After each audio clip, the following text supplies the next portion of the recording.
Hi, everybody. My name is Ashley Wysocki. I'm the Deputy Director for the Community and Library Services Department, and we are so excited to move into the next phase of our Parks and Recreation Master Plan update.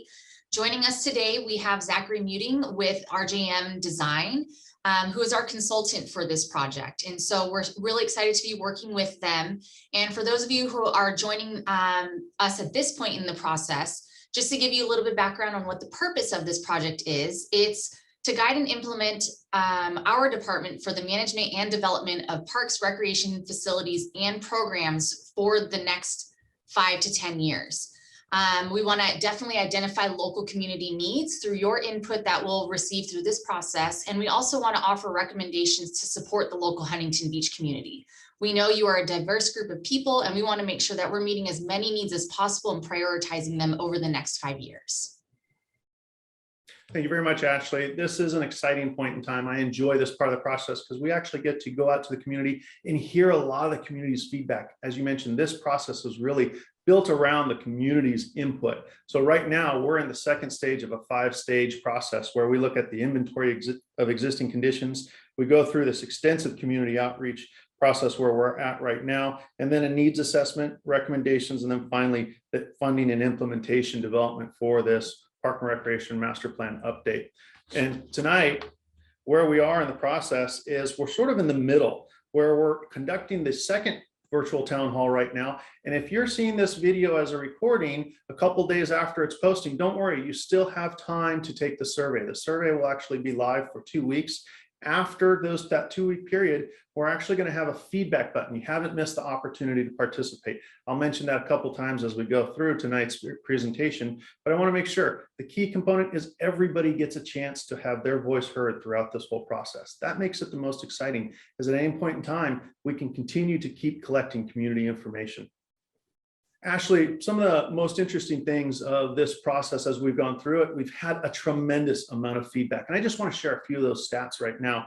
As we look at our total website views is over 1,400 views on the webpage alone, and unique views actually came up to 1,202. And what that tells us is there's a lot of return visitors. It's not just one-time visitors, but people are engaged. They're going to the update section. They're looking at the information that we're starting to put forth. And that helps that back and forth dialogue between the design team here, the planning group, as well as the community. That's one of the more critical components. We've had 38 feedback surveys.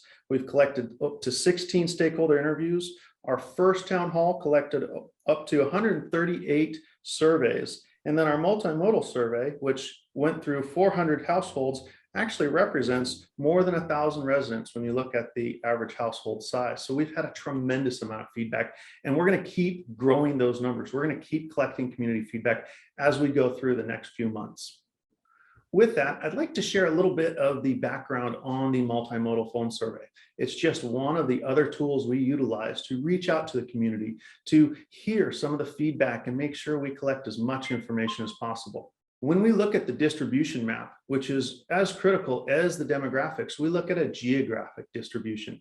And what we see from our results from the multimodal phone survey is we got a great distribution of community members all across the city. So this way we know we're not just capturing one segment or one area of the community, but we're actually getting a good cross-section of members all the way across Huntington Beach. One of the questions we asked as part of the multimodal phone survey was, where do you get your information in terms of parks and recreation? How do you find out about the programs and facilities that exist within the community? And what we found was actually 77% of the parks and recreation information come from online, the city website, or via Google. This is interesting because when we look back at our historical notes in 2015, the city website represented about 39% of the respondents where they get their information. And you can see here, the city website represented around 35%. However, a unique element is in 2015, the Google online information represented only about 6% of the participants. And now we see it at 42%. This is important, Ashley, because we're seeing this across the board in a lot of communities. People are digitally plugged in.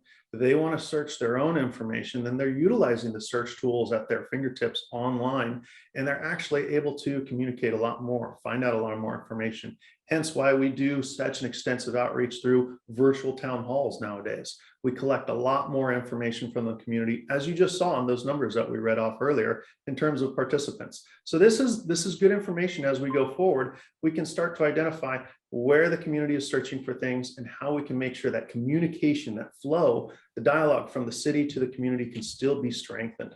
Another question that we asked during the multimodal phone survey was, what are the most important benefits for Parks and Recreation in Huntington Beach? And what we found from the participants of this survey were 75% feel fitness is the most important benefit of recreation and leisure opportunities within the city. Now, we asked this question back in 2015 as well, and what we found that 50% of the participants in 2015 found fitness and health and well-being was the highest, most important aspect of Parks and Recreation, the benefit of. Today, we're seeing it's representing 74.5, almost 75%. Interestingly enough, though, that second category there is opportunities to gather and socialize, came in at 54%. Well, in 2015, that number was more like 22% of the respondents. We see a significant growth in there, more than doubling it. And that could be because we have a lot more people going outside to socialize, going out to the Parks and Recreation system to socialize. Now, this may be for a number of different reasons. We did just come through a pandemic, and a lot of us in different lockdown situations have been going out to explore our Parks and Recreation facilities more, getting outside, working on becoming more healthy and meeting people outside in parks. One of the other questions we asked during the multimodal phone survey was, how often do people recreate within the Parks and Recreation systems of Huntington Beach? And what we found is 92% of the participants on this survey use Parks and Recreation facilities at least monthly. That's a tremendous number. That's a lot of people going out to the parks nowadays.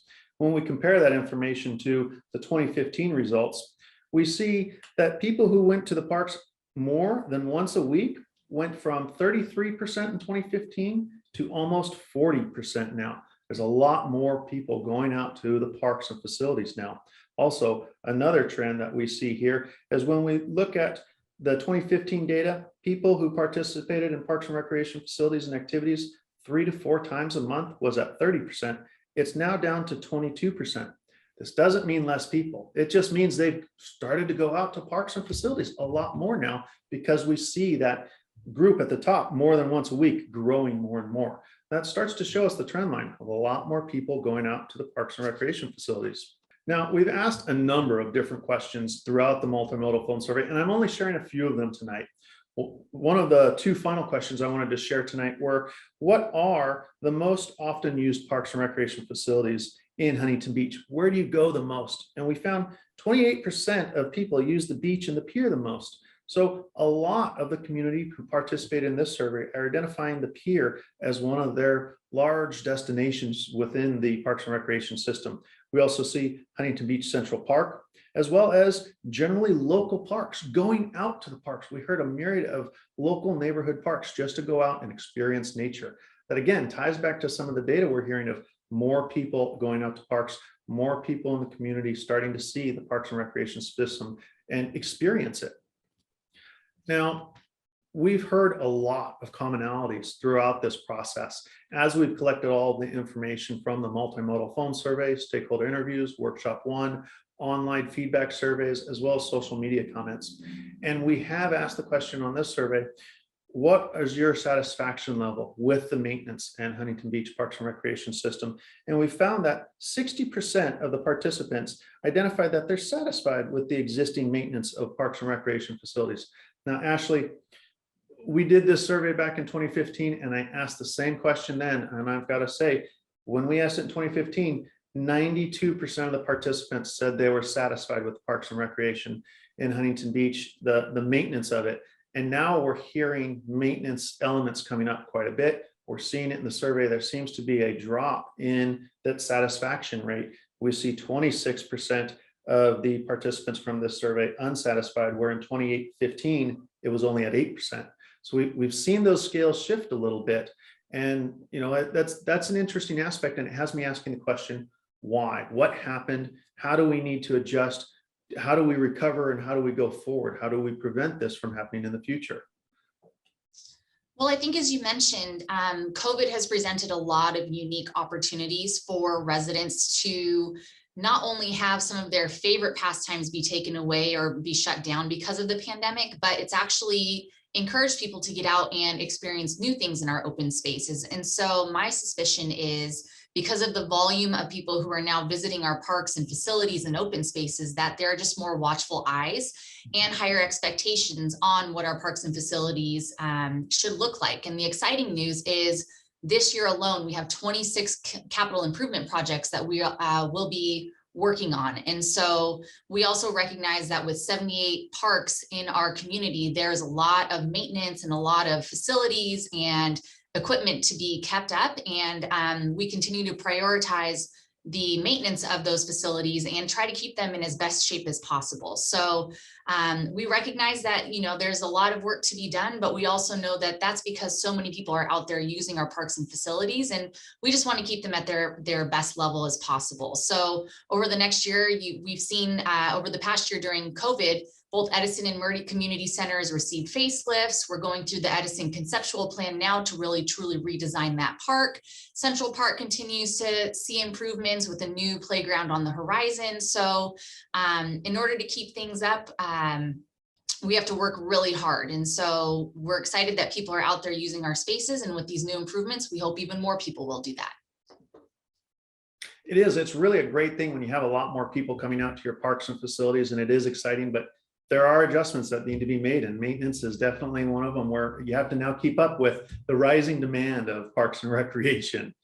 With that, I want to ask now the community members. This is where we start to look at, what do you want? Now, here at Workshop 2, we're going to share on the next few slides a list of all of the programs and elements we've heard. I'm going to talk just a little bit about a few, but tonight I want to ask you, the community, for the next 2 weeks, what are your top 5? We talked a little bit about the maintenance elements of the parks, and you're going to see the list here as we go through them, programs and facilities that we've heard thus far. But really, the core survey here as we move through workshop number 2 are, what are your top priorities for parks, facilities, and for programs here in Huntington Beach? And we're going to collect that data. In 3 weeks' time, we're going to come back and we're going to share with you all of that information that we collected from the community. We're going to go through a little bit more feedback elements, and we're going to have a live Q&A session where we show what were the top items, what came up in each one of these community outreach modes that we've gone through and conducted. As we've gone through this process, we've heard a lot about different programs and different facilities from the community. And I want to share with you tonight just a couple of the elements we've heard, not just in the multimodal fund survey, but also in the stakeholder summaries, as well as workshop 1 and social media comments and the feedback comments that we've received to date.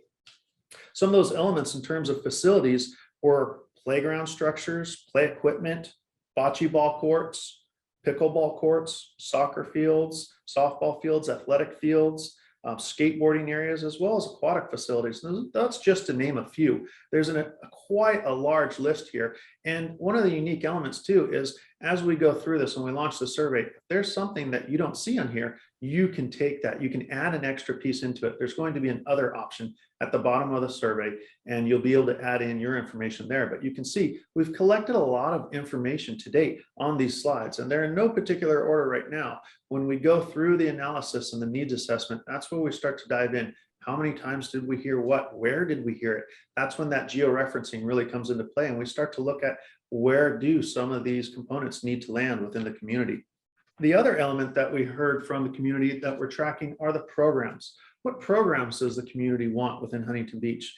Elements that we've heard here are homeless programs, volunteer programs, connections to the residents, continued community outreach, communications, after school activities, and youth sports activities. Those are interesting components too, because as we talk about these programming elements, there's also a number of elements that come through, but really the community likes that dialogue. They like to hear the connection within the residents, the community outreach, and making sure that there is this two-way dialogue that we're having right here tonight. So again, as you take the survey, as the survey is launched here, if you don't see your programs on here, you're going to get the opportunity to have an other option at the bottom of the survey where you can write in your own programs that you might see a need for within the city of Huntington Beach.